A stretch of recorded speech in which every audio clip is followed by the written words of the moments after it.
السلام علیکم ورحمۃ اللہ وبرکاتہ۔ ناظرین، امید ہے کہ آپ تمام حضرات خیر و عافیت سے ہوں گے۔ رمضان المبارک کا پہلا روزہ آپ کو مبارک ہو۔ آج ہم رمضان المبارک کے بارے میں جو بنیادی معلومات ہیں وہ آپ تک پہنچانے کی کوشش کریں گے۔ یہ باتیں ہر مسلمان، چھوٹے بڑے، بزرگ، مرد خواتین، سب کو معلوم ہونی چاہیے۔ لہٰذا آج کی اس ویڈیو کو پورا دیکھیں اور زیادہ سے زیادہ لوگوں تک شیئر کریں۔ شروع کرتے ہیں۔ رمضان المبارک، یہ یہاں پر دو لفظ ہیں، رمضان اور پھر المبارک۔ ان دونوں کے کیا معنی ہیں اور کیا تشریحات ہیں ان کی، وہ سب میں آپ کو اس ویڈیو کے آخر میں بتاؤں گا۔ اب بتانا کیا ہے؟ بتانا یہ ہے کہ جو رمضان المبارک ہے، اللہ تعالیٰ نے رمضان المبارک کے روزوں کو فرض کیا اور سورۃ البقرہ کے اندر فرمایا کہ یا ایھا الذین آمنوا کتب علیکم الصیام کما کتب علی الذین من قبلکم لعلکم تتقون۔ یہاں ہم صرف دو لفظوں پر بحث کریں گے۔ اللہ تعالیٰ نے فرمایا کتب علیکم الصیام، یعنی فرض کیے گئے تم پر الصیام، روزے۔ تو سب سے پہلا جو پوائنٹ ہے اور پہلا جو سوال ہے وہ یہ ہے کہ صیام کہتے کس کو ہیں؟ اللہ تعالیٰ نے جو یہ صیام فرض کیے ہیں ہم پر، وہ صیام کے معنی کیا ہے؟ تو صیام کے معنی پہ اگر جاتے ہیں ہم تو لغوی معنی، یعنی جو عمومی طور پر ہر جگہ استعمال ہوتے ہیں، صیام کے معنی ہوتے ہیں رک جانا، باز رہنا، اور دوسرا اس کا معنی ہے کسی کام سے خود کو روک دینا۔ یعنی صیام عربی لفظ ہے اور عرب کس معنی میں اس کو استعمال کرتے ہیں؟ وہ ہے کہ رک جانا، باز رہنا۔ وہ گناہ سے رک جانا، کھانے سے رک جانا، وہ کسی بھی چیز سے ہو سکتا ہے۔ انسان جس چیز سے بھی خود کو روکے تو اس کو ہم صیام کہتے ہیں، ٹھیک ہے؟ تو یہ عمومی معنی ہیں جو میں نے آپ کو بتائے، جو ہر جگہ استعمال ہو سکتے ہیں، لیکن شریعت کے اندر اس صیام کو کس معنی میں لیا گیا، ٹھیک ہے؟ تو یہ دیکھیے آپ، شریعت کے اندر صیام کے معنی ہیں طلوع فجر سے غروب آفتاب تک نیت کے ساتھ کھانے پینے اور نفسانی خواہشات سے رک جانا، ٹھیک ہے؟ دیکھیں کیا بتا رہے ہیں کہ طلوع فجر سے غروب آفتاب تک، یعنی سن رائز سے سن سیٹ تک، سورج طلوع ہونے سے، نکلنے سے اور غروب ہونے تک نیت کرے انسان، اور اس کے بعد کیا ہو، پورے دن کھانے سے، پینے سے اور نفسانی جو خواہشات ہیں ان تمام سے رکنے کو کیا بولتے ہیں؟ صیام بولتے ہیں۔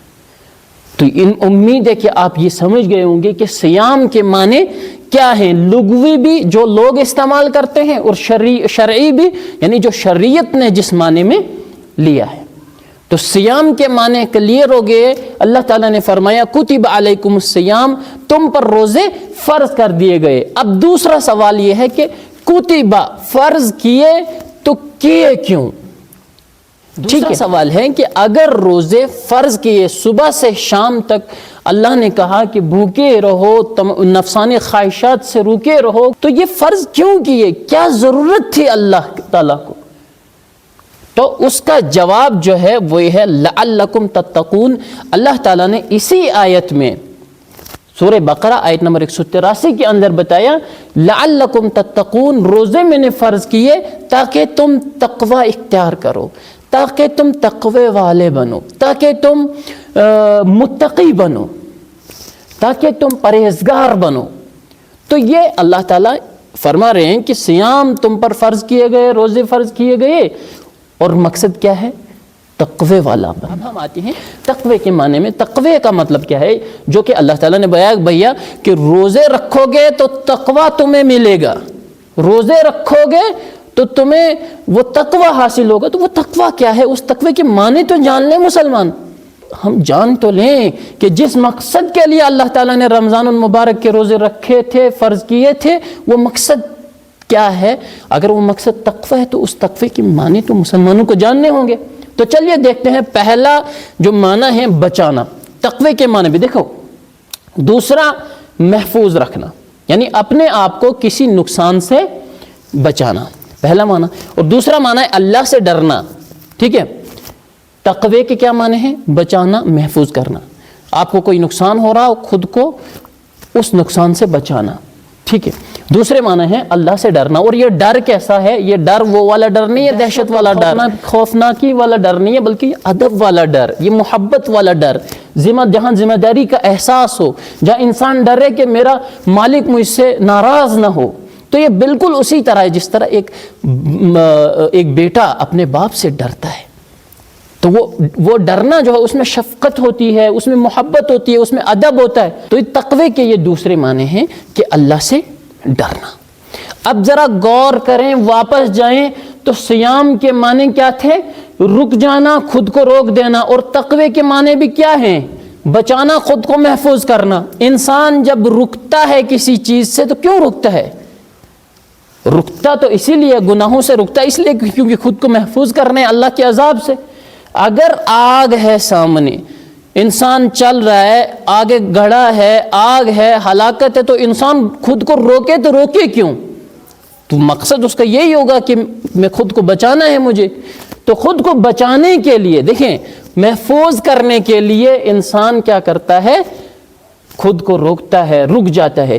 تو یہاں ایک بات کلیئر ہو جاتی ہے کہ جو معنی صیام کے اندر ہیں وہی معنی تقوی کے اندر بھی ہیں۔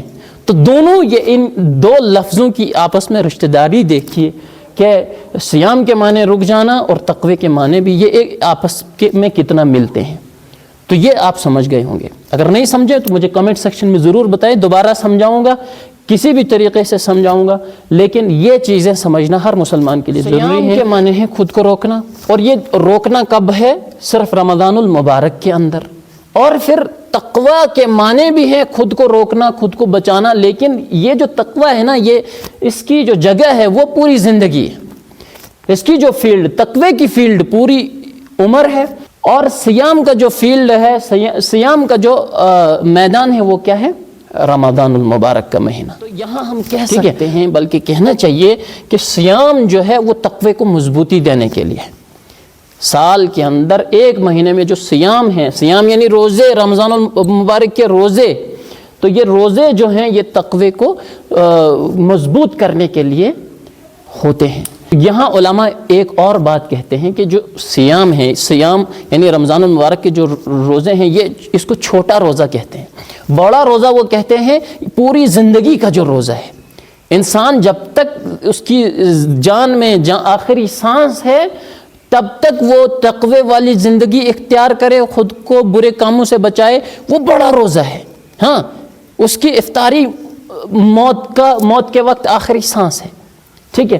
اور یہاں جو صیام ہے رمضان المبارک، اس کی افطاری کب ہوتی ہے؟ صبح سے شام تک، بس یہ ایک پورے دن میں رکھنا ہے، رات کو آپ کھا سکتے ہو، رات میں شہوت پوری کر سکتے ہو۔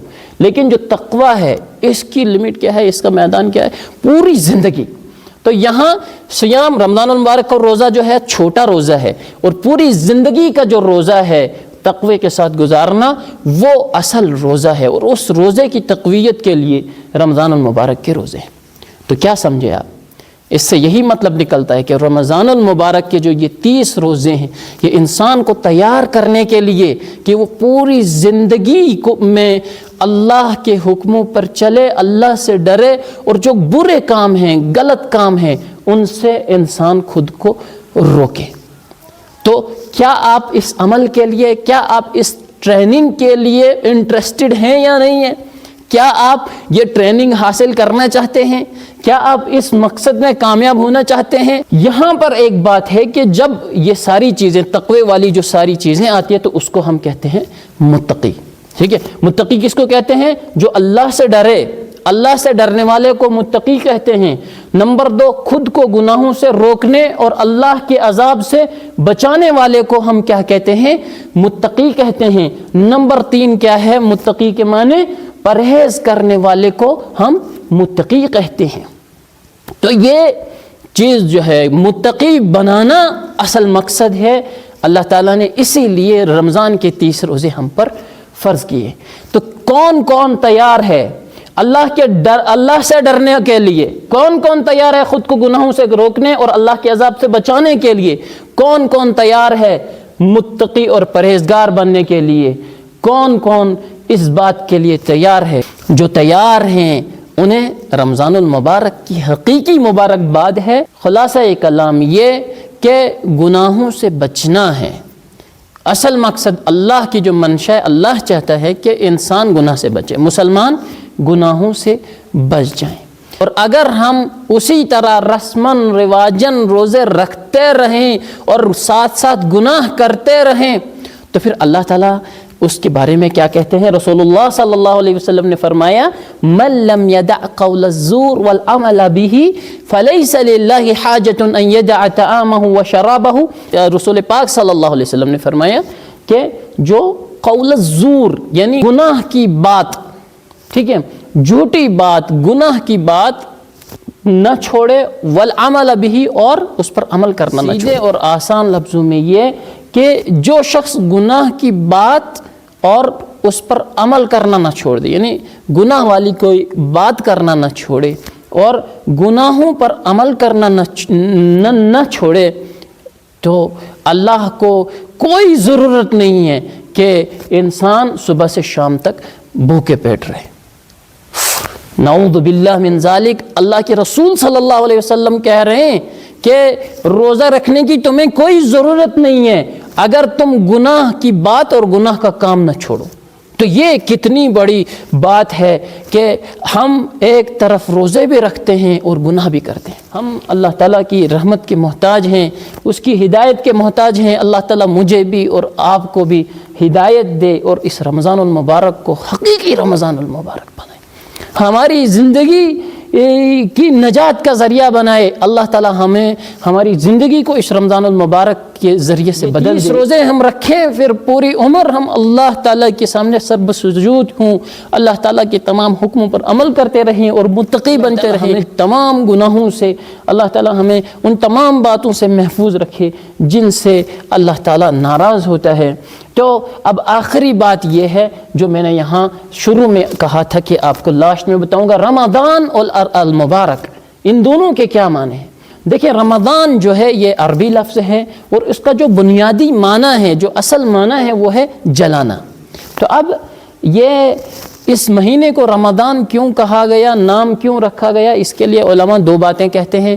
پہلی بات یہ کہ جب یہ جب عربوں نے مہینوں کے نام رکھے تھے تو اس وقت جو یہ مہینہ آیا تھا وہ گرمی کے زمانے میں آیا تھا، تو ریگستان وہاں ہوتے ہیں، وہ گرم ریت ہوتی ہے جو انسانوں کو جلا دیتی ہے، تو اس نسبت سے انہوں نے اس مہینے کو رمضان نام رکھا تھا۔ اور دوسری بات یہ ہے کہ یہ علماء جو دوسرے معنی اس کے لیتے ہیں کہ یہ رمضان المبارک جو ہے گناہوں کو بھسم کر دیتا ہے، جلا دیتا ہے، ختم کر دیتا ہے، اس لیے اس مہینے کا نام رمضان رکھا گیا ہے۔ اچھا جی، یہ جو معنی ہیں یہی معنی اللہ کے رسول صلی اللہ علیہ وسلم کی ایک حدیث میں ہے کہ اللہ کے رسول صلی اللہ علیہ وسلم من صام ایمانا واحتسابا غفر له ما تقدم من ذنبه، جس شخص نے رمضان کے روزے ایمان کے ساتھ اور ثواب کی امید کے ساتھ رکھے تو اللہ تعالیٰ اس کی تمام پچھلے گناہوں کو معاف کر دیتا ہے۔ تو یہ بات ہے کہ جو رمضان المبارک کے اندر انسان کے سارے گناہ ختم ہو جاتے ہیں، تو اس لیے اس اس مہینے کو رمضان کہا گیا۔ المبارک کیوں کہتے ہیں؟ مبارک کی کیا معنی ہے؟ تو المبارک جو ہے اس کے معنی ہوتے ہیں برکت والا۔ تو جب انسان یہ پوری تقریر سننے کے بعد آپ کو کیا سمجھ آئی کہ جب انسان گناہوں سے روکے گا تو اس کے درجات نہیں بڑھیں گے، برکت نہیں ہوگی، نیکیاں نہیں بڑھیں گی۔ تو یہ ساری چیزیں جب آتی ہیں تو اس وجہ سے رمضان المبارک اس مہینے کو رمضان اور پھر المبارک کہتے ہیں کہ یہاں نیکیاں بڑھتی ہیں، یہاں انسانوں کے درجے بڑھتے ہیں، زیادتی ہوتی ہے، ان میں برکت ہوتی ہے، اس لیے المبارک، رمضان المبارک۔ تو یہ میری حقیر کوشش تھی، میں نے چاہا کہ آپ تک یہ باتیں پہنچا دوں۔ اگر آپ کو یہ ویڈیو اچھی لگی، یہ پیغام اچھا لگا، میرا یہ درس اچھا لگا تو اس چینل کو سبسکرائب کریں، اپنے اہل خانہ تک، دوست احباب تک اس ویڈیو کو پہنچائیں، اور اگر چیزیں سمجھ نہیں آئیں تو میں کمنٹ سیکشن میں یا پھر سکرین پر اپنا فون نمبر دے دوں گا، مجھ سے رابطہ کر سکتے ہیں آپ، یا اپنے علاقے میں، اپنے محلہ میں، اپنے مسجد میں کوئی بھی امام صاحب ہیں تو یہ چیزیں آپ ان کے سامنے رکھیں اور ان چیزوں کو سمجھیں، سمجھ کے آپ عقل کے ساتھ پوری ہوشیاری کے ساتھ رمضان مبارک کے یہ روزے رکھیں. اللہ تعالی ہمیں دونوں جہاں میں کامیابی سے سرفراز فرمائے. لاکھوں درود و سلام ہو ہمارے پیارے حبیب صلی اللہ علیہ وسلم پر. اللہم صلی علی سیدنا محمد وعلی آل سیدنا محمد واصحاب سیدنا محمد وبارک وسلم علیہم والسلام.